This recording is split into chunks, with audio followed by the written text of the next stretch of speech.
Hey everybody, hello and welcome back to channel Info Island. And guys, welcoming back to another exam analysis video. So guys, आज इस video में what are we going to do? आपका RRB JE का आज का 17 दिसंबर 2024 का first shift का exam conduct करवाया जा चुका है, जिसमें जो भी इंपॉर्टेंट जीके जीएस के क्वेश्चंस पूछे थे आज के आपके आरआरबी जेई के एग्जाम में, वो सारे क्वेश्चंस आज हम इस वीडियो में डिस्कस करने वाले हैं। अगर आपको किसी भी तरह की कोई क्वेरी लगे, कोई क्वेश्चन हो, किसी भी तरह का कोई रिकमेंडेशन हो, चैनल के लिए कोई सजेशन हो, तो all those are very much welcome on the channel. आप प्लीज जरूर से कमेंट सेक्शन में उनको मेंशन करिए, we will look after for that. ठीक है। एंड अगर आप चैनल पे नए हो, चैनल को अभी तक सब्सक्राइब नहीं करा है, तो जल्दी से जाओ चैनल को सब्सक्राइब कर लो। And also notification bell icon को हिट करना बिल्कुल मत भूलना, जिससे जब भी हम किसी भी न्यू वीडियो के साथ अपने चैनल पर लाइव आए, you guys will be notified about it. ठीक है। तो चलिए जल्दी से वीडियो को शुरू करते हैं एंड देखते हैं कि किस तरह के क्वेश्चंस पूछे गए थे आज के आपके 17 दिसंबर के आरआरबी जेई के फर्स्ट शिफ्ट के एग्जाम पेपर में। Okay. So guys, first important question पूछा गया था एफिमेरल रिवर से रिलेटेड कि कौन सी, आपको चार ऑप्शंस दिए गए थे, आपको चूज करना था कि एफिमेरल रिवर कौन सी है उनमें से। सो गाइस, ऑप्शन में आपको लूनी रिवर गिवन था, तो Luni river was the correct answer. ठीक है। अब कुछ एग्जांपल्स देख लेते हैं ऐसी रिवर्स के जो कि एफिमेरल स्ट्रीम्स कहलाती हैं, जो कि सबसे पहले तो यही हो गया लूनी रिवर जो कि राजस्थान में है। उसके बाद उगाब रिवर है जो कि सदर्न अफ्रीका में है। And a number of small ephemeral water courses भी हैं जो कि ड्रेन चालक करते हैं नॉर्दर्न नाइगर को। ठीक है। तो ये तीनों आपको एग्जाम्पल के तौर पे याद रख लेना है। एंड उसके अलावा अब now I will tell you कि एफिमेरल रिवर बेसिकली होते क्या हैं। So guys, ephemeral are those river which possess no flow 26 to 75% of time. समझ रहे हो आप? 26% से 75% तक वहां किसी भी तरह का कोई फ्लो नहीं होता है। They origin for a short time, बहुत कम समय में के लिए ओरिजिन होता है। ड्यू टू हैवी रेनफॉल, ठीक है, जब बहुत ज्यादा बारिश हो रही होती है तब ओरिजिन हो जाता है, बहुत शॉर्ट टाइम के लिए, शॉर्ट ड्यूरेशन के लिए। एंड ड्रेन इनलैंड, तो जैसे कि आर लूनी जो कि अभी मैंने आपको बताया in Rajasthan is an example of ephemeral river. तो आपको बस इतना याद रखना है, 26 to 75% ऑफ टाइम वहां पर किसी भी तरह का कोई फ्लो नहीं देखने को मिलता है।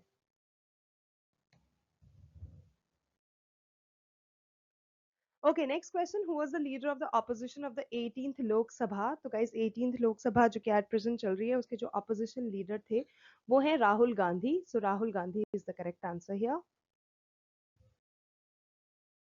Next question, where was Quwwat ul Islam mosque situated? तो गाइस, ये जो कुव्वत उल इस्लाम मॉस्क है, it is located within the Qutub Minar complex जो कि मेहरौली, दिल्ली, इंडिया में है। ठीक है, मेहरौली, दिल्ली, इंडिया में सिचुएटेड है जो कुतुब मीनार कॉम्प्लेक्स, वहीं पर ये कुव्वत उल इस्लाम मॉस्क भी मौजूद है। And it was built by the Mamluk ruler Qutbuddin Aibak in 1197। ठीक है, 1197 में बनवाई थी कुतुबुद्दीन ऐबक के द्वारा।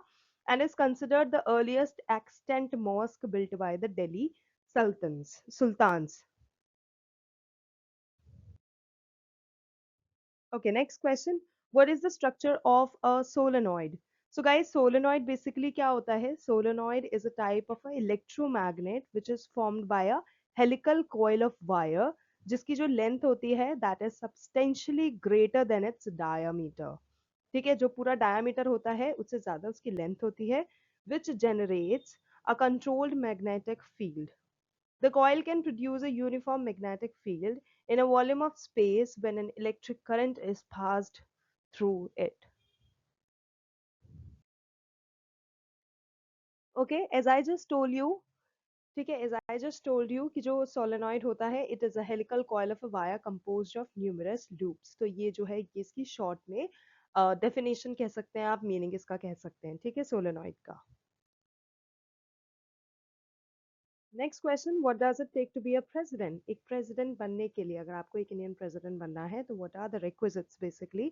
सो गाइस, जो प्रेसिडेंट होता है इंडिया का, that must be a citizen of India. ठीक है, पहली सबसे important basic yet very important requisite is this only: must not be less than 35 year of age and eligible for election as a member of the Lok Sabha, and he has a term of office of 5 total years, and he is always eligible for re-election also. तो ये कुछ चीजें हैं president के बनने के लिए जो जरूरी होती हैं और उससे रिलेटेड चीजें हैं। जो प्रोसीजर होता है रिमूवल का, जो प्रेसिडेंट के रिमूवल का जो प्रोसीजर होता है फ्रॉम ऑफिस, वो भी जो होता है वो पूरा प्रोसीजर फॉलो करना पड़ता है, जो कि आर्टिकल 61 जो इंडियन कॉन्स्टिट्यूशन का है उसमें मेंशन है। ठीक है, विच मीन्स कि जो आर्टिकल 61 है of Indian constitution, that states all the important information regarding the removal of the president. ठीक है, तो अगर किसी कारणवश अगर प्रेसिडेंट को रिमूव करना पड़ता है, उसकी जगह किसी और को इलेक्ट करना पड़ता है, अपॉइंट करना पड़ता है, तो हम किस प्रोसेस को, किस प्रोसीजर को फॉलो करेंगे, जो कि हमारे इंडियन कॉन्स्टिट्यूशन के आर्टिकल 61 में गिवन है। Okay, next question. The resistivity of a material depends on what factors? So guys, कुछ factors होते हैं जिस पे resistivity depend करता है of any material, जैसे कि nature हो गया material का, temperature हो गया, etc. इस सब चीजों पे resistivity depend करती है। resistivity जो होती है इसको denote कराया जाता है by the symbol this, ohm। ठीक है, ये जो ohm का sign होता है, and the unit for resistivity is the ohm meter। ठीक है, ये जो है ये unit है। ओके ओके, ये तो ओम हो गया, बट रेजिस्टिविटी का जो सिंपल सिंबल होता है गाइस वो ऐसा होता है, something like this, P, P के जैसा दिखता है। ठीक है, एंड जो यूनिट होती है that is ohm meter. Yes exactly like this, जो सिंबल की हम बात कर रहे थे। So resistivity is basically the amount of resistance provided by a conductor per unit area per unit length. It is denoted by the symbol this, जो अभी हम डिस्कस करा है। It varies directly with the length of the material and inversely with the area of the material। ठीक है, very करता है directly किसके साथ, with the length of the material, inversely यानी कि opposite किसके साथ, with the area of the material। The unit of resistivity is the ohm meter whose symbol is ohm and then m। ठीक है, the resistivity of a material is a measure of how strongly a material opposes the flow of electrical current। The symbol for resistivity is the lowercase Greek letter RHO। ठीक है, this is the symbol for resistivity, this। ठीक है, RHO से भी denote करते हैं, और ये जो P जैसा सिंबल होता है इससे भी डिनोट करते हैं। And the resistivity is the reciprocal of electrical conductivity. ठीक है,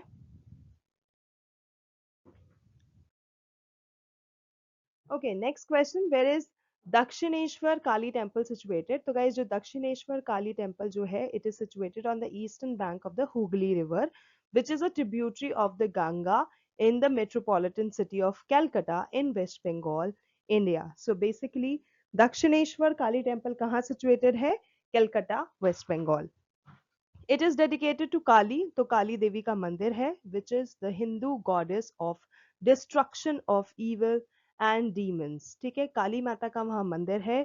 काली माता वो हिंदुओं की माता रानी जो कि जो इविल है और राक्षस है उनको डिस्ट्रॉय करती हैं, डिस्ट्रक्शन जिनका करती हैं। Okay, next question. Who led the Mahad Satyagraha in 1926? So, guys, Dr. Baba Saheb Ambedkar is the correct answer. 88 years ago. Can you imagine such a long time period? So, 88 years ago, on March 20, 1927, जो बाबा साहेब अम्बेडकर थे, उन्होंने एक महाड सत्याग्रह नामक एक सत्याग्रह करा था। किस purpose के लिए? For drinking water from the कवाड Kavadar tank at Mahad, which was the foundational struggle of the Dalit movement, a movement for water and for caste annihilation। Basically, drinking water के लिए कि उनको भी अलाउ करा जाए, क्योंकि जैसे हम सब जानते हैं बी आर अम्बेडकर जो थे, वो भीमराव बाबा साहेब अम्बेडकर जो थे, ये दलित लोगों के लिए कितना सारा चीजें उन्होंने किया है, बहुत सारे ऐसे मूवमेंट्स भी करे थे। उन्हीं में से एक मूवमेंट ये भी था जो कि सिर्फ और सिर्फ एक फाउंडेशनल स्ट्रगल के रूप में उन्होंने किया था, वाटर मूवमेंट के बेसिस में और कास्ट एनिलेशन के बेसिस पे, ठीक है। तो that is Mahad Satyagraha that happened in 1927 by Dr. Baba Saheb Ambedkar.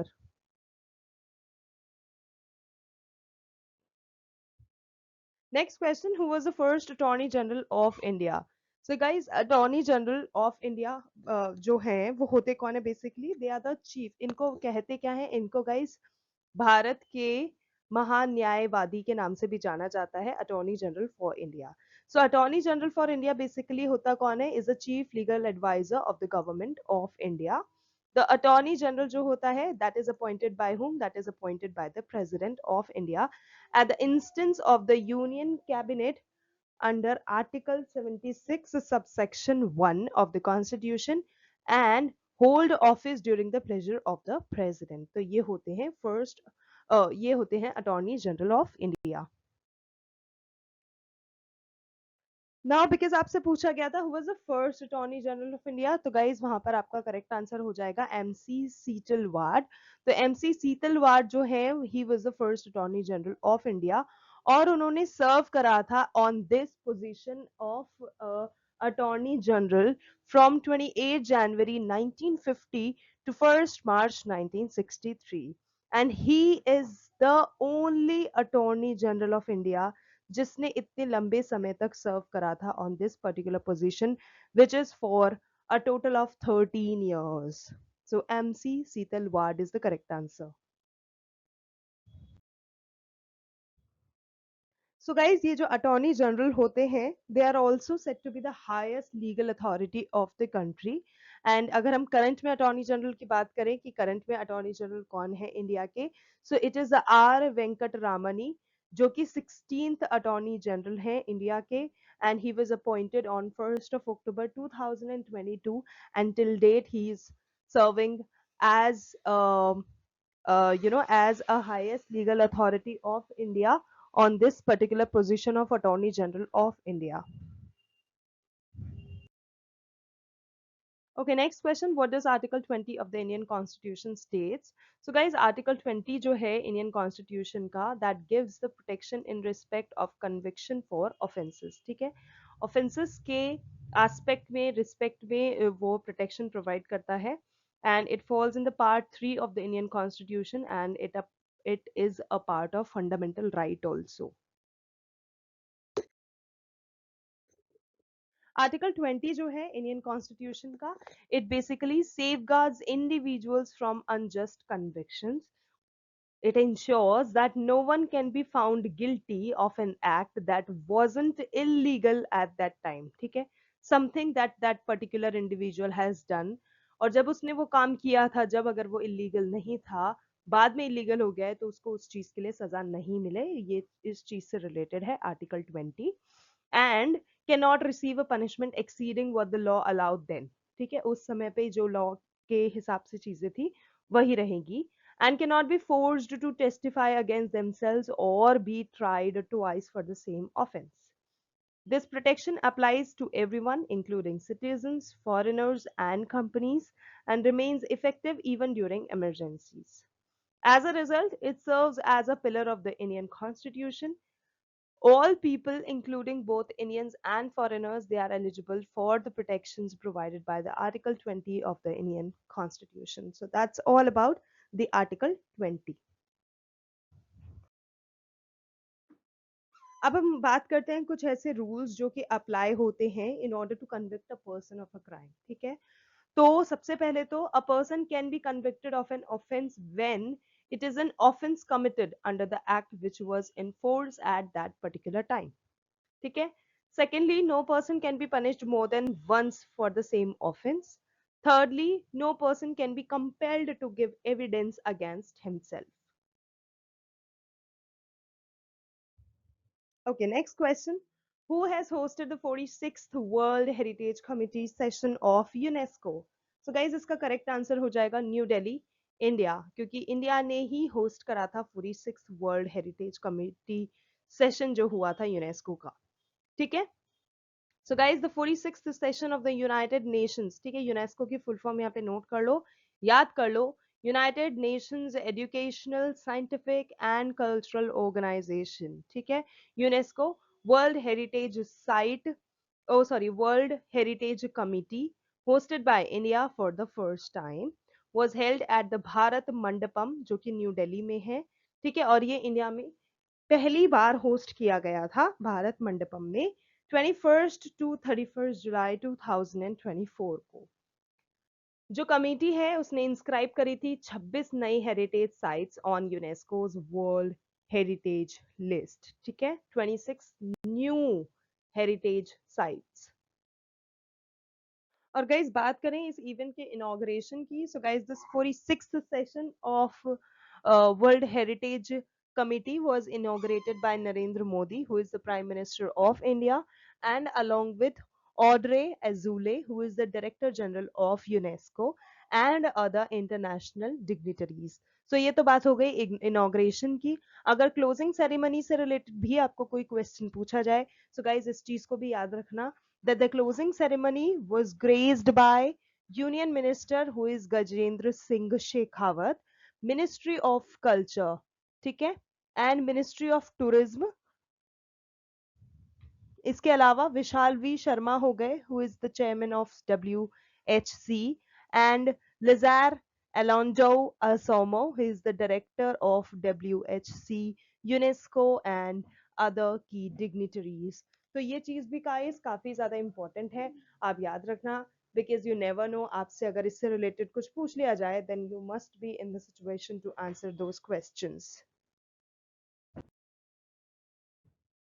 Okay, guys, next and the last question for today. Who recently has been, okay, guys, a correction needed here, HAS, a typo error. So, who recently has been made the brand ambassador of MotoGP in India? So, guys, इसका correct answer होगा शिखर धवन। जो star India opener है Shikhar Dhawan, he has been appointed the brand ambassador for MotoGP in India. Dhawan जो है, who is known for his dynamic presence on the cricket field, will ignite his passion for racing through latest campaign जिसका नाम है face कर race कर। So guys, that's it. Those were the very important GKGS questions जो कि आज यानी कि आपको RRB JEE के एग्जाम में पूछे गए थे आपके 17th of December के फर्स्ट शिफ्ट के क्वेश्चन पेपर में। If you guys have anything related to the video तो प्लीज उसको जरूर से कमेंट्स में बताइएगा, we will look after that. अगर आपको वीडियो अच्छा लगा, इन्फॉर्मेटिव लगा, then don't forget to like share and subscribe to our channel info island, because this is the only platform जहां पर आपको समय समय पर हर एक कॉम्पिटेटिव एग्जाम से रिलेटेड पल पल की खबर मिलती रहेगी ऑन अ डेली बेसिस। आज के लिए गाइस बस इतना ही। Thank you so much for your time, thank you so much for watching, and we will see you in our next video.